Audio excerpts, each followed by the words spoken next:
Experience sharing and जे काही question आहे तुम्ही विचारा, I will do it.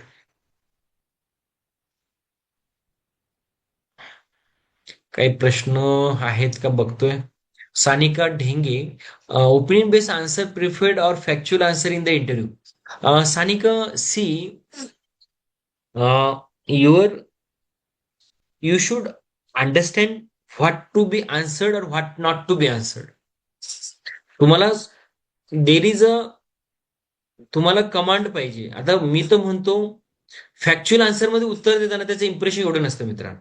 Opinion base मध्ये तुमचा आवडीचा क्वेश्चन आला आणि तुमच्याकडे बॅकिंग मध्ये डाटा आहे आणि कन्व्हिन्सिंग साठी तुम्हाला पॉइंट आहे, then nobody can stop you.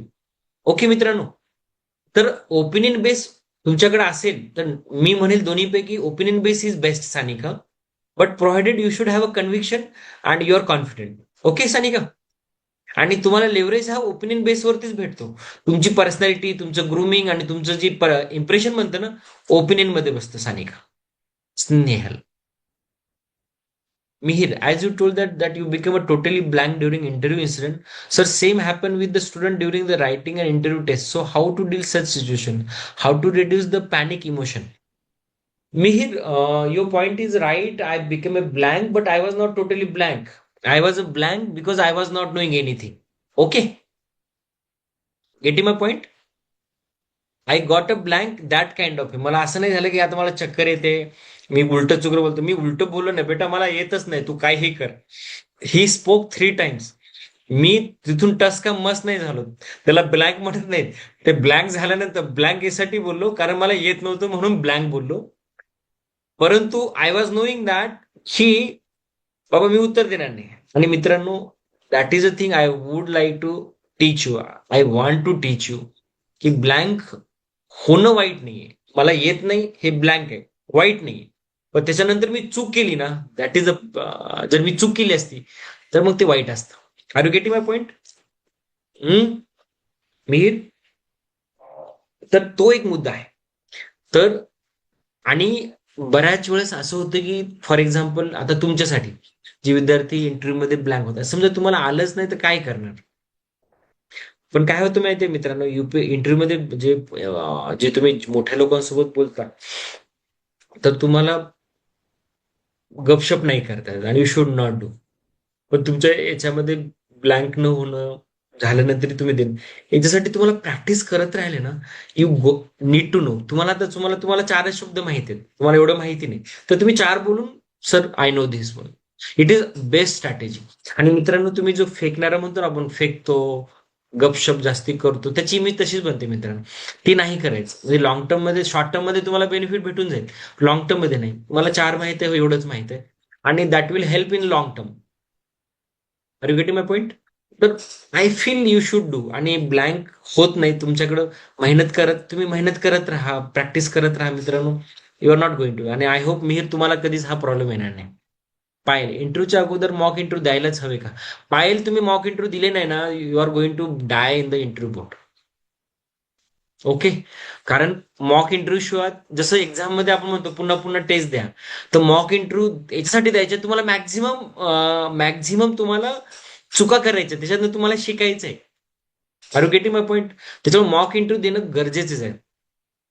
तुम्ही हिंदी भाषेमध्ये इंटरव्ह्यू दिला तर मार्कमध्ये काही फरक पडत नाही. Payal, you can give interview in the Marathi also. Hindi मार्कमध्ये काही फरक पडत नाही. तुम्हाला जर मराठीमध्ये दिला, तिथे इंटरप्रिटर असतो, ट्रान्सलेटर असतो, तर तिथे तुम्हाला कन्वर्ट करू शकतात, पण मार्कामध्ये काही फरक पडत नाही. तुमच्या शेवटी कॉन्फिडन्स चेहऱ्यावर झळकतो ना, त्याचे मार्क भेटतात मित्र. तुम्ही काही बोला, काही फरक पडत नाही. काही बोला म्हणजे तुम्हाला लँग्वेज त्यांची, तुमची मराठी आणि त्यांची इंग्लिश असेल, त्यांना कळत, पण त्यांना बरोबर कळतं तुम्ही काय कॉन्फिडंट आहात, किती बरोबर बोलताय. त्यामुळे don't think that way. Mihir, along with the service IRPs, how do you remain updated daily in the international current affair economics? Could you please tell us your routine of your research? Mihir, this is a good kind of thing you are asking. See, ultimately your hard work makes a lot of difference. म्हणजे मी खरं सांगायचं म्हणजे I never lose a 1 minute also. Chance भेटला, फॅमिलीचा time, family कोण नसेल, I start on the reading newspaper, reading the biting, आणि माझं रिसर्च वर्क हे आहे. वाचनीय आहे. आणि काय होतं माहित आहे का, तुमचं बॅकग्राऊंड असतं तुम्हाला थोडी जरी इन्फॉर्मेशन भेटली ना, you you got get a opportunity to interlink म्हणतात ना, डॉटला एक different different dots get interlink. त्याच्यामुळे ते होत राहतं. It is all about the your commitment, it is all about your interest. त्याच्यामुळे काही प्रॉब्लेम नसतो. एकदा तुम्ही एक्सपर्टाईज झाला, जसं तुम्ही एक्सपर्टाईज झाला की नंतर नंतर तुम्ही हळूहळू तुम्ही सुद्धा खूप पुढे कर खूप पुढे येत राहणार. तर मित्रांनो, क्वेश्चन संपलेले आहेत. आणि काही असेल प्रजन्य, तर नेक्स्ट टाइम आपण याच्यावरती हे करूया. नेक्स्ट टाइम आपल्याला we will work on it की आपल्याला काय करता येईल छान. एक प्रश्न आणखीन आलाय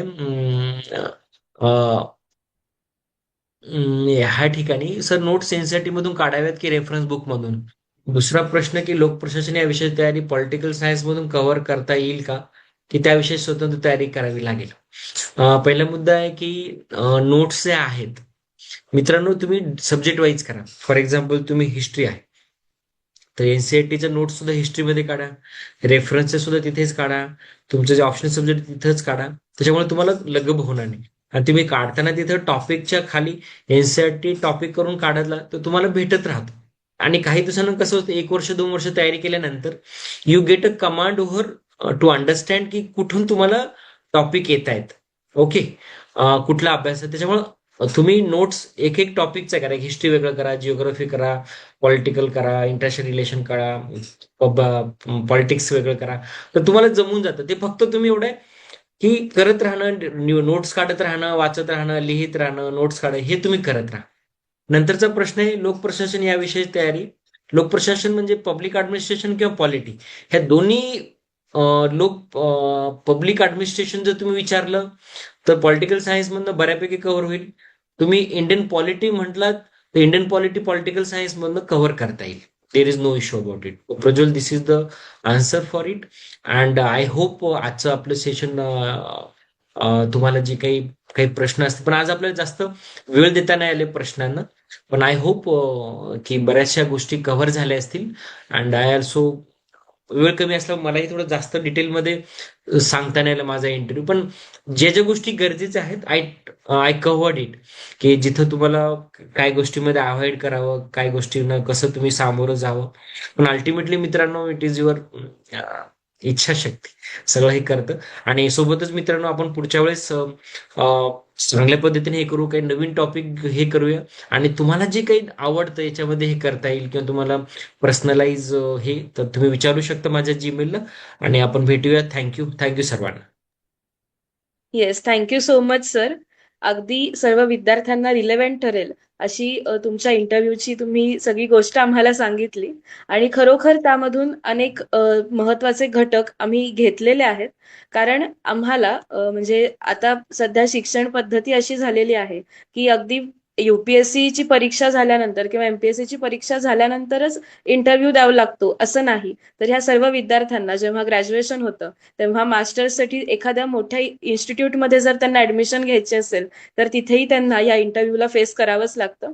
तर अशा ह्या इंटरव्ह्यू स्किल्सच्या रिलेटेड तुम्ही आज जे काही मार्गदर्शन केलं ते खरंच सर्व विद्यार्थ्यांना अगदी उपयुक्त ठरलेलं आहे. आणि समय सूचकतेचं भान राखून चालू इंटरव्ह्यूमध्ये डिसिजन कसा घ्यावा हेही आज आम्हाला तुमच्या स्वतःच्या अनुभवामधून शिकायला मिळालं. तर नक्कीच या गोष्टी आम्ही सर्व विद्यार्थी लक्षात ठेवू आणि आमच्या येणाऱ्या काही इंटरव्ह्यूज मध्ये त्याचं उपयोगही करू. आणि छान रिझल्ट जे येतील तर ते तुमच्यापर्यंत नक्की पोहोचवायला आम्हाला आवडेल. तर अशाच महत्वपूर्ण आणि रिलेव्हंट माहितीसाठी खूप खूप धन्यवाद सर. आणि अशाच महत्वपूर्ण माहिती आम्हाला आपल्याकडून मिळत आहे ह्यासाठी ह्या पूर्ण उपक्रमाचे आयोजक माननीय यशवंत शितोळे सर, अध्यक्ष महाराष्ट्र माहिती तंत्रज्ञान सहाय्यता केंद्र, यांचेही सर्व विद्यार्थ्यांच्या तर्फे आजच्या या सत्रामध्ये आभार मानते. आणि पुन्हा पुढच्या सेम या अशा महत्वपूर्ण सत्रासाठी आपण लवकरच भेटूया. तोपर्यंत ह्या सत्राला स्वल्पविराम देऊया आणि 52 आठवड्याच्या अखंड संवाद शृंखलेमधील पुढच्या आठवड्याच्या रविवारी आपण 6 वाजता पुन्हा सर्व भेटूया. धन्यवाद सर.